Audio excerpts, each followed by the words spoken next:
Umabot na sa 1.4 million ang pabuya para sa makapagbigay ng lehitimong impormasyon sa kinaroroonan ng aspiring beauty queen mula sa Pampanga na si Geneva Lopez at ang Israeli boyfriend nitong Yitzhak Cohen.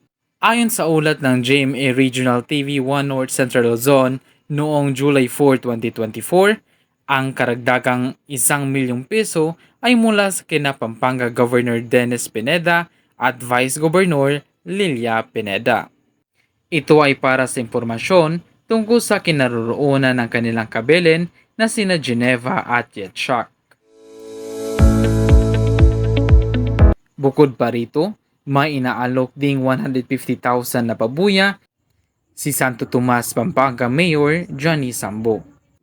Kaya umabot na sa 1,150,000 ang pabuyang pera mula sa opisyalis ng Pampanga.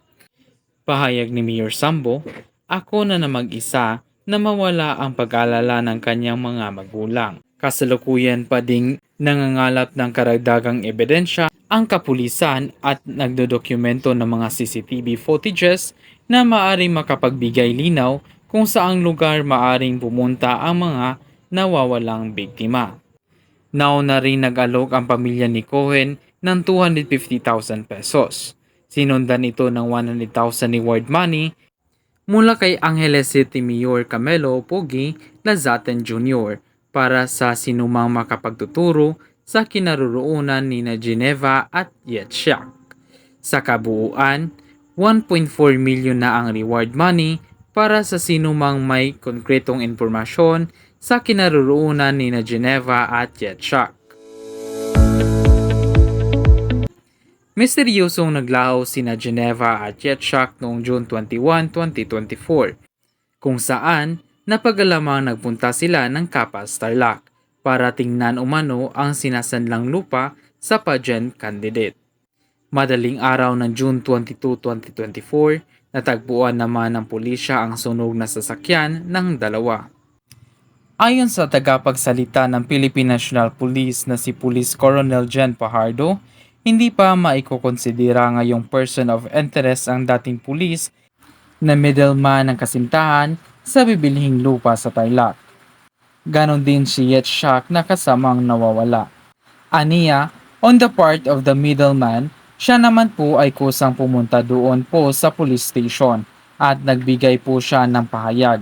Investigation would somehow consider this as additional information pero kailangan nating i-validate at i-confirm ang sinabi niya pong pahayag at i-compare sa mga na-recover, inoculate na po natin ang ebidensya. Dagdag pa sa ulat, nauna nang sinabi ni Police Mayor General Leo Francisco, hepe ng Criminal Investigation at Detection Group, na ang kasamang middleman at 7 pang katao ay itinuturing na person of interest sa pagkawala ng kasintahan. Ikaw, ano masasabi mo sa video ito? Paki-share po yan sa comment section. And thank you guys for watching. I hope you like these videos. And if you want more videos like this, don't forget to subscribe and click the bell button for more updates. And see you on my next video.